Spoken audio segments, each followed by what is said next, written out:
मैं प्रेम कुमार बघेल आज civil line Etawah में हूँ। मैं आपके सामने जिस व्यक्तित्व को दर्शा रहा हूँ, ये हैं श्री एन.आर. धनगर, पूर्व सेवानिवृत्त प्राचार्य। इन्होंने अपने जीवन काल में अपने सेवाओं के दौरान सैकड़ों छात्रों को इन्होंने शिक्षित किया, जिनमें से सैकड़ों डॉक्टर, इंजीनियर और ऑफिसर हैं। इनकी बचपन से लेकर के सर्विसेज तक की कहानी बड़ी संघर्ष में रही है। आइए इनकी जुबान से सुनते हैं। परम आदरणीय श्रद्धेय एन.आर. धनगर जी, आप बताएं, आपका जन्म कहाँ हुआ, प्राथमिक और माध्यमिक उच्च शिक्षा कहाँ हुई, कृपया बताएं। मेरा जन्म ग्राम करौंदी, पोस्ट लखना, तहसील भरतना, जिला इटावा, उत्तर प्रदेश है। कब का जन्म है आपका साहब? मेरे वास्तविक जन्म जो है चैत के महीने का 10 अप्रैल 1934, जिसकी मेरी वर्षगांठ मनाई जाती थी। और सरकारी स्कूल में जो हम गए थे, एक साथी बुलाए गए थे, भाई लगते थे, हमारे साथ 6 साल लड़के थे। तो मेरी उम्र रिकॉर्ड में 2 जुलाई 1935 है। आपकी प्राथमिक शिक्षा कहाँ हुई, क्या कृपया मेरी बताएं। प्राथमिक शिक्षा बेसिक प्राइमरी स्कूल लखना में हुई। जनपद इटावा में पड़ता है। जनपद इटावा, उत्तर प्रदेश। माध्यमिक जो है, क्या कहें, मिडिल की तक की। उस समय सातवां जो है, मिडिल सातवां था। तो चौथी वहाँ से पास की, पाँचवें, छठवां और सातवां लखना मिडिल स्कूल से किया। इसके बाद 10वीं, 11वीं, 12वीं आपने कहाँ से की? फिर लोकमान रूरल इंटर कॉलेज महेबा, जो पहला विकास खंड भारत का है, वहाँ हुई। 8वां, 9वां, 10वां, 11वां, 12वें तक। 12वें के बाद मैं कानपुर विक्रमाजीसी सनातन धर्म कॉलेज से बीए किया। एलएलबी कर रहा था। उस टाइम ऐसी घटना घटी कि मुझे छोड़ना पड़ा। फिर मैं घर आ गया, मेरा मन नहीं लग रहा था। फिर मैं कुछ दिन रहा, पिताजी वृद्ध हो रहे थे। पिताजी हमारे प्रथम विश्व युद्ध में सैनिक थे। हमने एक बार उनसे ही पूछा कि आप क्यों हमें पढ़ाने के लिए विवश करते हो। तो उन्होंने कहा कि बेटा, हमारे साथ एक श्रीवास्तव थे, वो चौथी पास थे, उनको 4 प्रमोशन मिली थी प्रथम विश्व युद्ध में, और हमें केवल 1 ही मिल पाया, क्योंकि मैं पढ़ा लिखा नहीं था। इसलिए हम आपको पढ़ाते हैं। और गांव में कोई पढ़ा लिखा नहीं था, सबकी चिट्ठियां मैं ही लिखता था। तो इसलिए उन्होंने हम पे जोर दिया। हम पढ़ना नहीं चाहते, लेकिन फिर हमको वहाँ भर्ती कराया गया, तो मैंने वहाँ तक पढ़ाई की। इसके बाद फिर मैंने सोचा कि नौकरी करूं, मन लग जाएगा। 2-3 जगह प्राइवेट स्कूलों में नौकरी की, कहीं 10 दिन, कहीं 15 दिन, मन नहीं लगता था। इसके बाद मैं पोरसा पहुंचा, जो कि चंबल घाटी में पड़ता है। और उस समय डकैतों का बहुत जोर था। तो हमारे एक मित्र के यहाँ रुके हुए थे, तो वहाँ पुतली बाई मर के आई थी। वो मैंने देखा। फिर हम पूरी कहानी पहले सुन रखी थी, फिर उनसे बूझी। पता चला कि ये तो डकॉट क्षेत्र है, 1000 जवान एसएफ का यहाँ रहता है। इस तरह से मैं उनके यहाँ रुक गया। तो उन्होंने हमारी मुलाकात पंजाब के महात्मा थे, जिनका 22 लोगों का परिवार, भारत का जब विभाजन हुआ तो बर्बाद हो गया था, तो वो रहते थे। उनसे मुलाकात हमारे एक दोस्त ने कराई। उनके वचन सुनकर मुझे बड़ा वो लगा, और मैंने कहा कि महाराज जी, मैं विद्यालय खोलना चाहता हूँ। तो उन्होंने, खोल दो बेटा, हम आपकी मदद करेंगे। तो उनके पास रहे। उनके पास रहने से हमने कहा, आपके पास नहीं रहेंगे, हम अलग ही रहेंगे। फिर हमने एक अलग रहने की व्यवस्था की। 2-4 बच्चे, 6 बच्चे, 8 बच्चे हुए। तो वहाँ के लोगों ने हमारी बड़ी मदद की।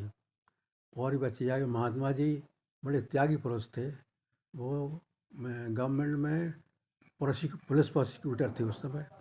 तो वो हिंदी जो है वैसी करते थे, उर्दू अच्छी बोल लेते थे, अंग्रेजी बोल लेते थे। तो उन्होंने भी सहयोग किया हमको। वहाँ के महात्माओं ने बहुत सहयोग किया। नागा जी का मंदिर है एक, बहुत मशहूर है। वो महात्मा, वो औरंगजेब के ज़माने के थे। तो उन्होंने एक महात्मा को बंद कर दिया था, संत तुलसीदास के नाम के महात्मा थे अयोध्या में, तो उनका वो काफ़िला चलता था, तो उसमें एक साधु वहीं रह गया, वो नाग गोविंद दास के नाम से प्रसिद्ध हुए। तो मंदिर में बड़ा अच्छा लगता था मुझे।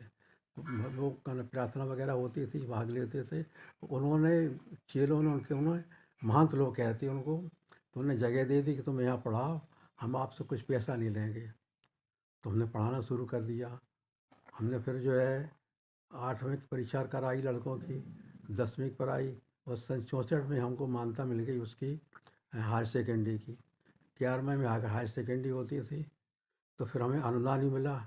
पहला अनुदान हमको मिला 4,712 रुपये का, केवल 8 साइड थी। इसके बाद फिर एग्रीकल्चर और खोली, फिर साइंस खोली, साइंस से इंटर तक, फिर इंटर हो गया, जूनियर कॉलेज भी कहलाया, फिर इंटर बाद में फिर इंटर हो गया, 10+2 आया। इस तरह से हमने वहाँ फिर पढ़ाते रहे। हमने बीए किया था, फिर एमए किया, एमए करने के बाद फिर बीएड किया समर कोर्स से, भोपाल से। इस तरह से हमारी शिक्षा हुई। बड़ी दिक्कतें आई, कई बार विद्यालय टूटा रहा, कई कुछ हुआ। इस तरह से हमारा जीवन कटा। और जो बच्चे आते थे, उन बच्चों को हम बड़े प्रेम से पढ़ाते थे। हमारे यहाँ मुसलमान भी थे, हिंदू भी थे, ईसाई भी थे, लेकिन समान धर्म से मानते थे। रामायण का रोज़ पाठ कराया करता था, और वहाँ के लोगों ने हमको बहुत सहयोग किया। कुछ लोग लड़कों को व्यायाम भी कराते थे, जिनकी आँखें वैसी हो जाती थी, कीचड़ आता है कि मुँह होता है, तो तेल न मंगा कर हम सरसों मंगाते थे, और पत्थर पिसवा दिया करते थे और रगड़वाते चेहरों पर। तो घर वाले बहुत खुश होते थे कि ये मास्टर अच्छा आया है, ये बच्चे को बड़े। और व्यायाम भी करवाते थे, और रामायण का पाठ डेली करवाया करता था वहाँ, क्योंकि राम मंदिर ही था वहाँ। तो इस तरह से हमारा जीवन चलता रहा, हमें बड़ी खुशी होती थी। फिर जो है हमारा 4 सितंबर 81 को, जिस समय अर्जुन सिंह जी मुख्यमंत्री बने, उनसे हमारी महात्मा जी से मुलाकात थी वहाँ पर, हरिहरानंद गिरी उनका मंदिर है, स्वर्गासन हनुमान मंदिर 74 बंगले भोपाल में। तो उनसे हो गई, तो उनसे वो हमारे गुरु भाई हो गए। जब मेरे को उनका चेला था महात्मा जी का, गुरु भाई थे। तो एक दिन हमने कहा कि हम अपने स्कूल सरकार को देना चाहते हैं। कि तो हो जाएगा, महाराज जी ने कहा। तो चलो गए, तो मुख्यमंत्री जी ने हमारा सुना, और हमने पूरे कागज़ पेश किए। उन्होंने हमारे सारे कागज़ ले लिए, कितनी चल संपत्ति अचल संपत्ति सब ब्यौरा लेके ले गया था। तो हमारा स्कूल ऐसे सरकारी उनकी कृपा से हो गया। फिर तो बहुत से बच्चे आए, पढ़ाई लिखाई सब कुछ किए, और लेकिन हमारा जीवन बड़ा ज़्यादा संकट में रहा। जब सरकारी स्कूल हो गया, उस समय भी हमारा, क्योंकि बच्चों पे विशेष ध्यान देते थे। लोग कहते थे कि ट्यूशन करना अच्छा नहीं है, तो लोग जो ट्यूशन करते टीचर, उनसे 1-1 घंटा पढ़वाते थे गरीब बच्चों को। 4 बहुत बोर्ड अच्छा। बनवाए हमने। चारों बोर्ड पे 4 टीचर, मैथमेटिक्स का, इंग्लिश का, और बायोलॉजी का, और विज्ञान का, और फिजिक्स के। अच्छा अच्छा। ये बोर्ड मैदान में बनाते थे। अच्छा, जगह फिर हमने जगह पहले ले रखी थी, एक मुसलमान की जगह थी, तो उन्होंने जगह बनवा दी। बहुत अच्छा, मुस्लिमों का भी सहयोग रहा होगा आपको, हाँ, है ना? मुस्लिम का बहुत, मुस्लिम का, और जो है ज़्यादा गरीब लोग थे, उनको उनका ज़्यादा सहयोग रहा। आपने बहुत अच्छी सेवा दी। आपके सेवा काल में बहुत लोग पढ़े लिखे, सेवा के बाद भी देखा गया कि आपने युवाओं को जागृत किया है। इसके पीछे क्या क्या धारणा रही आपकी?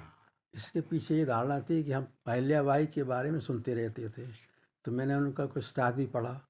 मुझे बहुत पढ़ने का बहुत शौक़ था ना, हाँ, तो शिक्षा पढ़ता में थे रहा। ही आप। तो उनकी कार्यप्रणाली से कि एक ऐसी वो लेडी हुई है, फिर हमें याद आई कि वो अ, जॉन ऑफ आर्क, साथ पढ़ते थे ना, जॉन ऑफ आर्क की याद आई कि उसने फ्रांस को आज़ादी दिलाई थी। तो इसी प्रकार से अहिल्याबाई ने बहुत बड़े काम किए उस ज़माने में, जिसने 30 साल तक लगातार राज किया। महाराज यशवंतराव की पुत्रवधू थी वो। अच्छा अच्छा। तो हम बड़े उससे प्रभावित हुए। तो मैंने इटावा में कहीं कोई बनाता नहीं था, तो मैंने लोगों को इकट्ठा किया, बहुत से युवा आए, तो उनकी वजह से हम हर साल अब भी मनाते हैं। और माता अहिल्याबाई होलकर जयंती। हाँ, होलकर अच्छा जयंती अच्छा। मनाते हैं 31 मई को, बड़े अच्छे ढंग से मनाते हैं। जागृत किया, वो गाँव-गाँव घूमते थे, अच्छा 4 अच्छा। लोगों को लेकर के, जो प्रतिष्ठित लोग हैं, प्रधान लोगों से मिलते थे, और उन जो भी आते थे उनका स्वागत करते थे, अपने यहाँ रोकते भी थे, रुकाते थे। इस तरह से हमारा जीवन इस तरह इस मोड में आया। आज भी मैं उनका भक्त हूँ। अच्छा, और अच्छा। हाँ, मैं यहाँ प्रश्न उठता है कि एक मूर्ति में शिवलिंग पकड़ी हुई है और एक तलवार, जो शिवलिंग से तो शासन नहीं किया जा सकता है, तलवार से किया जा सकता है। तो कौन सी मूर्ति हमारे समाज को प्रीफर करनी चाहिए?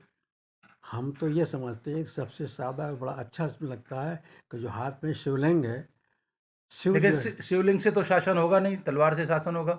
युवा लोग तलवार की मूर्ति मांगते हैं, तो क्या समर्थन करेंगे आप कि माता अहिल्याबाई के हाथ में तलवार वाली मूर्ति का हाँ, नहीं की तो वंदना होनी वो जो चाहिए? है, अहिल्याबाई अबला नहीं थी, वो सबला थी, जिसने अपनी एक फ़ौज बना रखी थी।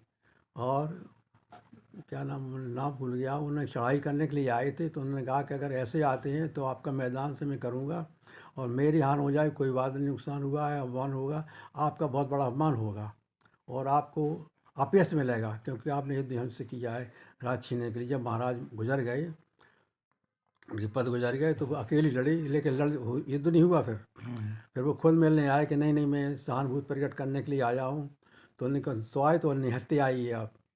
वो हम्म। निहत्थे आए और उन्होंने हम सम्मान किया और वापस लौट गए। तो आज की संक्षेप में बताएं, आज के युवाओं को आप क्या शिक्षा देना चाहते हैं? आप अपने पूरे जीवन के अनुभव के कुछ विचार बिंदु बता दें, ताकि आपके जो विचार बिंदु युवाओं के लिए मतलब एक सारगर्भित साबित हों और उनके जीवन को सफल बनाएं।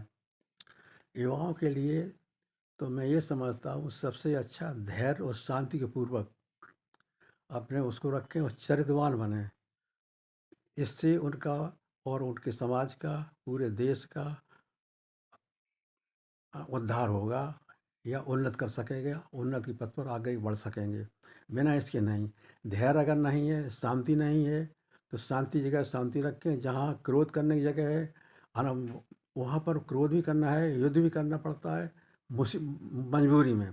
जहाँ तक शांति बड़ी चीज़ है, शांत का एक बहुत असर पड़ता है। महात्मा गांधी को देख लीजिए, इधर जो है रूस के उसको देख लीजिएगा, उनका मत दूसरा था, इनका दूसरा था। शांति के बल पर महात्मा गांधी ने आज़ादी दिलाई, हम्म। और इसमें हमारे भाई सुभाष चंद्र बोस का भी सहयोग रहा। फिर वो दूसरे विचारधारा अलग थी, लेकिन विजय शांति की होती है। शांति की होती है। शांत सद्भावना और सबसे मिल के चलें। ये तथागत भगवान बुद्ध ने भी भगवान 2600 बुद्ध, वर्ष हाँ पहले हाँ, बताया था। भगवान बुद्ध का भी बहुत बड़ा योगदान रहा हाँ, उसमें। और युवाओं को शिक्षा की ओर ध्यान रखना चाहिए, है ना? शिक्षा विशेष है। शिक्षा शिक्षा एक विशेष। ऐसा हथियार है जो सबको विजय दिलाता है अंत में। अच्छा, अच्छा। आपने अपना संक्षिप्त इंटरव्यू दिया। आपको बहुत बहुत नमन, बहुत बहुत साधुवाद, बहुत बहुत वंदनामी।